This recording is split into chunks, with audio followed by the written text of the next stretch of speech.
We have a group coaching program which is designed to help you grow, and it will be yours truly actually answering questions around growing your agency. So we talked about building a launchpad business and then growing it, and then thinking about where you can invest the money afterwards, or just continue to grow it into a great cash flow business. We'll talk about that. We'll talk about cash flows. We will talk about hiring people. We'll talk about culture. We'll talk about how you should think about investing, how you should think about taxation, all these different things, all these nuances that wouldn't be covered in a simple course. 4 years ago when I brought on so I keep talking about the integrator, but when the integrator came in, I told him my goal was to be out of the day-to-day on the agency. So I think everyone's goal right now here should be to be out of the day-to-day. So what does that mean? I think it's different for everyone. So I'll just use me as an example. I think to be out of the day-to-day of the agency, I need to make a certain amount. So maybe it's $200,000 a year, right? And as long as my expenses are covered and I'm out of the day-to-day and I've hired that integrator, then I can start to move on and do other things, right? So I've talked about this with Neil when we were recording last week, and then we realized, sure, him and we can talk about the latest marketing tactics all the time, but at the end of the day, it just comes down to hiring really good people. And for him, he used to be really cheap. He didn't want to pay for people. Now he's paying 4, 5, 600 grand. I'm not saying you guys need to do that yet, but he's willing to shell out the dough, right? So even right now for this integrator, let's say you need to pay a little higher than market rate to bring on this person. It's so worth it because again, cover your expenses, bring on someone that can run the day-to-day, and then you can go focus on other opportunities. And then you just watch everything scale.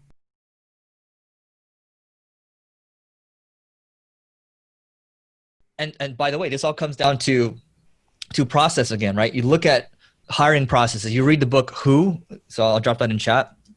But it gives you a hiring process to follow. It tells you scorecards you need to be putting in. So, and then you start to be really methodical about this, and you as the CEO, you're the visionary, at least you kind of have a cursory understanding of this, and then your integrator will be the one that's going to implement it. You'll be like, hey, look, I read this, I want to do this. Like books like EOS, Scaling Up, Who, they all have, I like stealing templates, right? Because they've already done it, they've proven it, and I just need someone to go out there and deploy it, and once they deploy it, then I feel like the machine is working because, if someone gets fired or someone gets sick or whatever, fine. The machine keeps working, next one up, right? Even with the hiring process right now, I'm always like, I tell people like, we should always be recruiting because by the time you start to recruit, this is a big problem with agencies.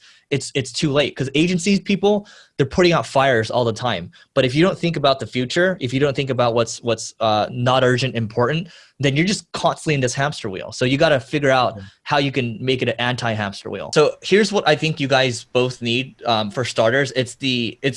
It's kind of a hybrid between an executive assistant and a project manager. So I recommend a service called Belay Solutions because you can buy a block of hours and you can increase and you can go up and down. So belaysolutions.com, they have a pretty good system where they get you high quality VAs, and they're based in the United States. And my assistant right now and I'm actually very hard to work with. And this one, I call it the EA graveyard. There's a lot of EAs that end up that just don't make it, right? She comes from a military background, so she can take the heat when I bring it. And she's great. And we just had a one-on-one right before this, and we're just boom, boom, boom, boom, boom, everything's getting done, right? So I think to start with an EA, maybe you get 5 to 10 hours you get a block of work. That's a great place to start. And I actually want to show you guys something right now. Here's how you guys got to think about how you guys do your work. It's completely a mindset shift because if you look at my screen right now, can you guys see it? Yeah. Cool. So here's the deal. You got to look at you got to define the time that you're spending. Okay. Like what are my $10,000 hour tasks? What are my $1,000 an hour tasks? What's the 100 an hour task? What's a $10 an hour task?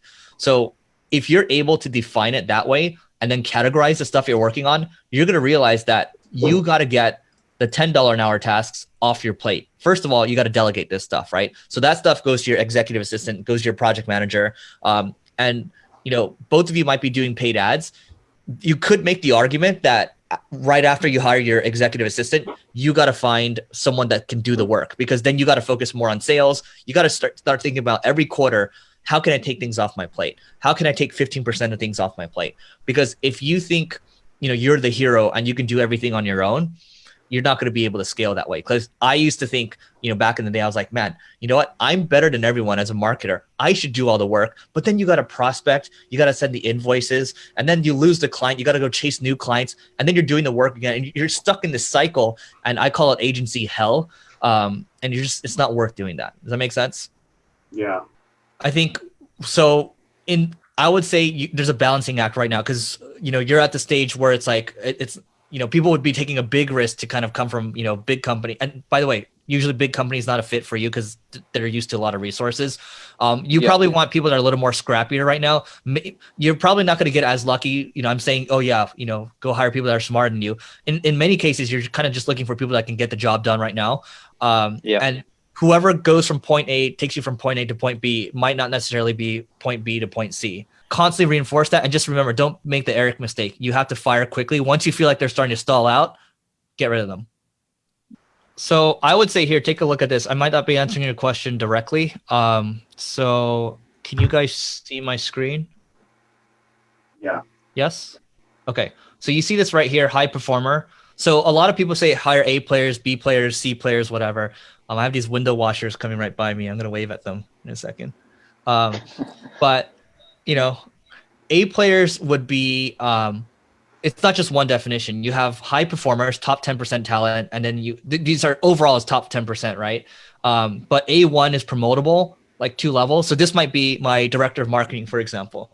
And A3 is great fit for the role, right?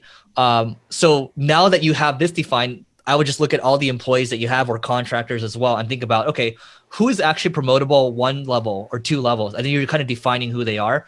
And then who has potential. So for example, we have people on our team that, given the right training, given, the right manager, they could probably level up.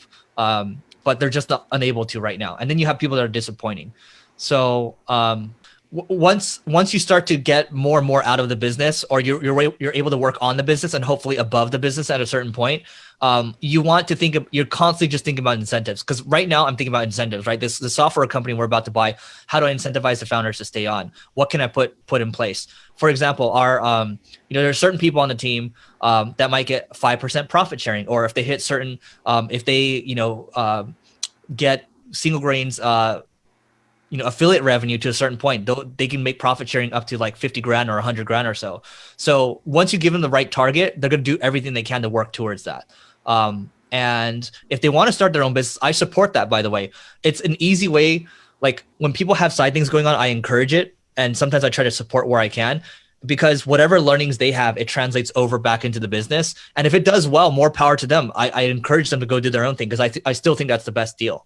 So I always mention it to people, like, you should be trying to start your own thing. And I always support you. Versus me, I got fired when I tried to start my own thing when I was like 25 years old.